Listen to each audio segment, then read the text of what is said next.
और अब आइंदा आम इंतखाबात के हवाले से खबर शामिल करें, जिसके लिए इलेक्शन कमीशन की भरपूर तैयारियां जारी हैं। वोटर लिस्टें फाइनल कर ली गई हैं, छपाई मुकम्मल कर ली गई। मुल्क भर में वोटर्स की तादाद 12 करोड़ 75 लाख से ज़ायद हो गई है। आइंदा आम इंतखाबात में गुज़िश्ता इंतखाबात की निस्बत 2 करोड़ 20 लाख से ज़ायद वोटर्स का इजाफा हो गया।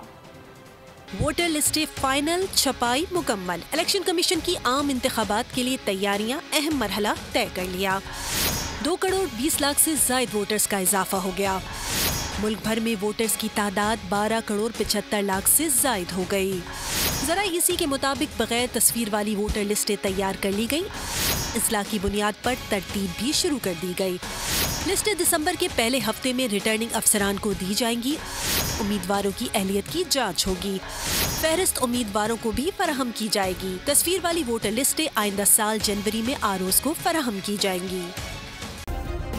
सब्सक्राइब करें और बेल दबाएं ताकि कोई खबर रह न जाए।